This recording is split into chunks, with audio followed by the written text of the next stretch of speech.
तस्वीरें मैं आपको रमांडा की दिखा रहे हैं, यहाँ से जीवल से डोगरा चौक से। और कारण है कि फॉरेनर जो डेलीगेशन है वो जम्मू में पहुँच गया है। पहले श्रीनगर में वो गए थे, वहाँ के जो आबो हवा है उसका जायज़ा लिया, वहाँ पे किस तरह का एनवायरनमेंट है, क्योंकि एक ये धारणा बाहर भेजी जा रही है या एक तरह का प्रोपोगेंडा किया जाता है कि कश्मीर के अंदर धारा 370 हटने के बाद कश्मीर के लोग खुश नहीं हैं। लेकिन इसी चीज़ का जायज़ा लेने के लिए यहाँ पर फॉरेनर डेलीगेशन जो है वो आया हुआ है और इस वक्त जम्मू में पहुँचा हुआ है। लेकिन उससे पहले मैं सिक्योरिटी व्यवस्था आपको दिखाना चाहूँगा। यहाँ पे सिक्योरिटी व्यवस्था जो है, हमारी जम्मू कश्मीर पुलिस जो है वो चुस्त दुरुस्त है, तैनात है। किसी तरह का भी कोई ऐसा हादसा ना हो जिससे किसी तरह की भी कोई गड़बड़ी यहाँ पर की जाए आतंकवादियों की तरफ, क्योंकि पिछले कुछ समय से देखें तो आतंकवादी जो हैं वो इस तरह की गतिविधियां कर रहे हैं कि जम्मू का माहौल, खासकर जम्मू कश्मीर का माहौल ख़राब हो, जम्मू का माहौल खासकर ख़राब हो। और काफ़ी टेररिस्ट यहाँ पर पकड़े भी गए हैं। लेकिन किन कारणों और किन वजहों से ये डेलीगेशन जम्मू के अंदर आया है, इसके लिए हमारे संवाददाता हैं राजेंद्र भगत हमसे फ़ोन लाइन पर। राजेंद्र जी,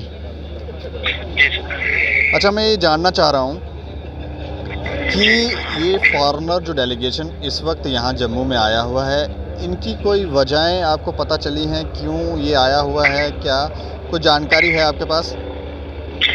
देखिए दीपक जी, इससे पहले भी पिछले वर्ष देखे हैं हम लोग। तो ऑलरेडी जो एक प्रोपोगंडा चलता है, जैसे पाकिस्तान जैसे जो देश हैं वो बाहर जाकर यूनाइटेड नेशन में जाकर या अन्य देशों में जाकर वहाँ ये प्रोपोगंडा करते हैं कि कश्मीर के, खासकर जम्मू कश्मीर के हालात जो है वो ठीक नहीं है।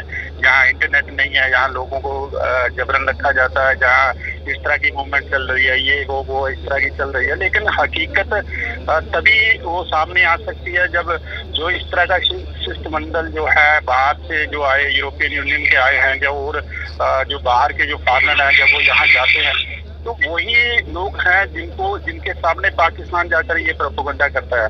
तो वही लोग उन्हीं देशों के जब राजनीतिक लोग जो है वो यहाँ पर आते हैं, वो लोगों से मिलते हैं, यहाँ के हालात देखते हैं कि यहाँ का राजनीतिक स्तर देखते हैं और वो किस तरह की सुविधाएं दे रही है सरकार यहाँ की, किस तरह का।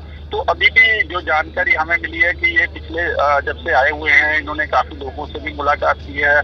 उसके बाद जो लोकल लोग होते हैं, जो गीत से जुड़े हुए पत्रकार लोग होते हैं, या फिर जो भी देखा गया है, या फिर कुछ इस तरह के लोग हैं जिनका सरोकार जो होता है इसी जम्मू कश्मीर से जुड़ा होता है, उन लोगों से भी मिले हैं। तो ये सारी जानकारियां जो होती हैं वो उन देशों के लिए, खासकर जो प्रोपोगंडा करते हैं, उनके मुंह पर तमाचा होता है। और यही सिस्टम अपने अपने देशों में जाएगा या वर्ल्ड जो यूनाइटेड नेशन में जो इनके जो प्रतिनिधि होते हैं, वहाँ जाकर पाकिस्तान जैसे देशों का जब ये वो बोलते हैं कश्मीर पर, तो असलियत तस्वीर जो होती है वो इसी ढंग से पेश हो सकती है।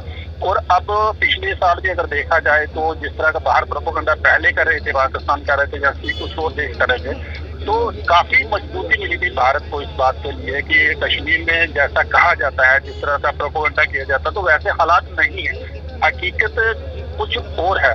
तो वही चीज जो है वो देखने के लिए इस बार भी जो शिष्टमंडल आया हुआ है, तो वो काफी अच्छा उसमें चल रहा है। कोई इस तरह का, हालांकि इसमें कुछ डंका लगाने की कोशिश की है, कुछ मिलिटेंसी फैलाने की या कुछ इस तरह की वारदात की जाए कोशिश की है, लेकिन हमारे सुरक्षा कर्मियों ने उनको ऑलरेडी उसको काबू पा लिया और लोग भी खुल के उनसे मिले हैं, बातचीत नहीं। ये आतंकवादी जो घटनाएं या टेररिस्ट घटनाएं जो पिछले दिनों हुई, ये इसी कारण आपको लग रहा है कि ये डेलीगेशन यहाँ जम्मू कश्मीर के अंदर ना आए और जो एक्चुअल तस्वीर है वो पूरे विश्व में ना जाए, ये इसे रोकने का प्रयत्न कर रहे थे ये आतंकवादी?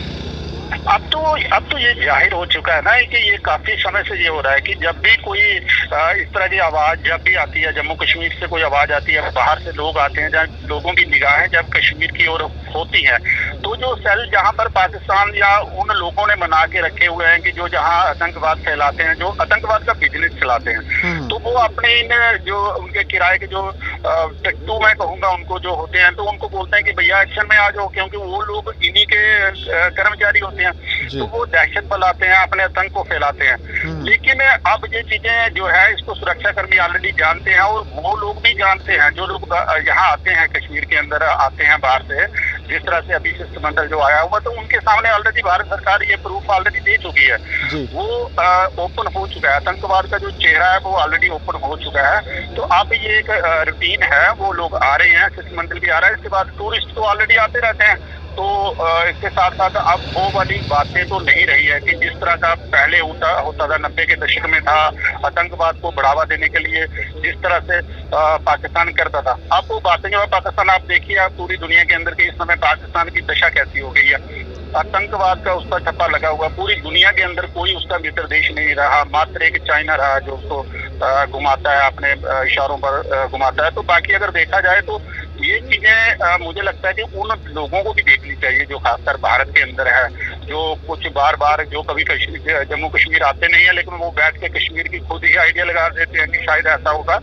तो हम लोग तो प्रॉपर यहीं के रहने वाले, हम लोग तो घूमते रहते हैं। आप भी कश्मीर में थे 2-3 दिन, कश्मीर में घूमता हूँ सब जगह, तो ऐसा कुछ है नहीं है। तो वही चीज जो दिखाने का प्रयास था वो सरकार का था। और ये जो शिष्टमंडल आया हुआ उन्होंने ये चीजें देखी होगी, और जब भी ये कहीं भी जाएंगे, किसी भी प्लेटफॉर्म पर जाएंगे और यहाँ की जो रियल तस्वीर है उसका ही मुझे लगता है वर्णन करेंगे। श्रीनगर में जब थे, ये कश्मीर में डेलीगेशन गया था, वहाँ से कोई अभी तक कोई ऑफिशियल वर्जन आया है? देखिए अभी तक तो जो जानकारी जो मुझे जहाँ तक है कि मेरे इस तरह की कोई बड़ी जानकारी तो नहीं आई है, क्योंकि जब तक वो कुछ कहेंगे नहीं, अपनी राय नहीं देंगे। अभी तक तो केवल यही है कि उनका जो मिले हैं, जहाँ लोगों से मिले हैं, जिस लोगों से भी मिले हैं, वो जहाँ पर भी जा रहे हैं वो छोटी छोटी जानकारी है। बड़े स्तर पर क्या जानकारी होती है वो सारा घूमने के बाद क्या कहते हैं, क्योंकि उनका वर्जन जानना बड़ा जरूरी है। वो क्या कहते हैं, मीडिया को संबोधित करते हुए क्या कहते हैं, तो वो सारी चीजें अभी देखनी होंगी। उसके लिए मुझे लगता है कि अभी इंतजार करना होगा। लेकिन हम लोग ये कह सकते हैं कि वो जहाँ जहाँ भी जा रहे हैं, जिनसे भी मिल रहे हैं, तो वो ओपनली है कि कहीं भी किसी भी जगह जाएंगे, लोग तो ऑलरेडी देख रहे हैं कि ये जा रहे हैं, वहाँ मिल रहे हैं, लोग मिल रहे हैं। कल भी मिले थे, सभी पेपरों में ये चीज छपी है। तो वो जहाँ जहाँ जा रहे हैं उनकी जो जिनसे बातचीत हो रही है वो ऑलरेडी मीडिया में आ रहा है। तो इससे ये है कि कुछ बड़ा हम लोग क्या हमें इतना, देखिए भारत इस समय दुनिया का सबसे बड़ा लोकतंत्र है और पुराना लोकतंत्र है। तो हम वो लोग अगर यहाँ आए हैं, वो यहाँ के हालात देख सकते हैं। बाकी उससे ज्यादा हम लोग उन लोगों को सजाने संवारने में हम लोगों को भरोसा नहीं करना चाहिए, क्योंकि भारत अपना मजबूत है। भारत जो कर रहा है वो ऑलरेडी उसकी वो जैसे अभी ये जो सरकार है वो मजबूत सरकार है, वो अपने हिसाब से जो भी करती है वो ठीक करती है। हमें उन पर ज्यादा ये नहीं है कि निर्भर रहना है। हाँ, वो आए हैं, वेलकम है, देखे सुने, जो जैसा है उनको वो पेश किया जाएगा, उसके बाद वो चले जाएंगे। मुझे लगता है उन पर ज्यादा हमें ये चीजों का भी नहीं रखना चाहिए विश्वास की वो क्या कहेंगे। लेकिन हमारे मेहमान है, आएंगे, जाति के क्या हालात है, जैसा वो सोचते हैं अपने देश में, और यहाँ आकर देखेंगे और जनरल में क्या है वही चीज वो अपने साथ लेके जाएंगे। बस इससे ज्यादा मुझे लगता है कि हमें उन पर ज्यादा केंद्रित नहीं रहना चाहिए। चलिए, शुक्रिया हमसे बातचीत करने के लिए। जी धन्यवाद। तो ये हमारे संवाददाता थे राजेंद्र भगत, जो हमें जानकारी दे रहे थे। क्योंकि अभी तक ऑफिशियल वर्जन नहीं आया है, लेकिन हम इतना ज़रूर कह सकते हैं कि कश्मीर के अंदर, श्रीनगर के अंदर वहाँ का माहौल देखने के बाद अब ये जम्मू में है डेलीगेशन, यहाँ रमाड़ा होटल में ये ठहरे हुए हैं। और यहाँ पर भी ये लोग जानकारी ले रहे हैं कि किस तरह की आबो हवा है, किस तरह का माहौल यहाँ पर है। क्योंकि धारा 370 हटने के बाद अगर हम कहें तो एक प्रोपोगंडा सा शुरू किया गया और कहा गया कि यहाँ का जम्मू कश्मीर के अंदर जो लोग हैं वो खुश नहीं हैं, कश्मीर के अंदर, श्रीनगर के अंदर लोग खुश नहीं हैं।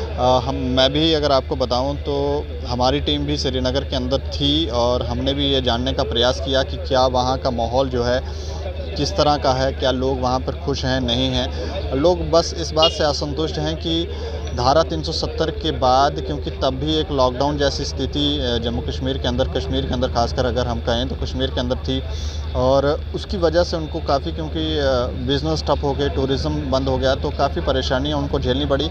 उसके बाद कोविड-19 की वजह से भी उनको काफ़ी तकलीफ़ों का सामना करना पड़ा, और अब वो इससे उभरना चाहते हैं और वो उम्मीद कर रहे हैं कि जो भी करेगी केंद्र सरकार वो अच्छा ही करेगी। और ये डेलीगेशन जो आया है, अब ये ऑफिशियली क्या बोलता है ये देखने वाली बात होगी। इसके ऊपर हम ज़्यादा संक्षेप में नहीं कह सकते क्योंकि अभी तक हमारे पास कोई जानकारी नहीं है। लेकिन यहाँ की जो एक्चुअल तस्वीर है जम्मू कश्मीर की, वो हम ये ज़रूर कहेंगे कि वो पूरे विश्व में जाएगी और पूरी दुनिया ये जानेगी कि जम्मू कश्मीर के जो हालात हैं, जो माहौल है यहाँ का कितना खुशनुमा है और लोग धारा 370 हटने के बाद भी खुश हैं। बाकी आप लोग अपनी प्रतिक्रिया दे सकते हैं और देखते रहें दैनिक सवेरा समाचार। मुझे और मेरे सहयोगी अरुण डोगरा को दें इजाज़त। नमस्कार।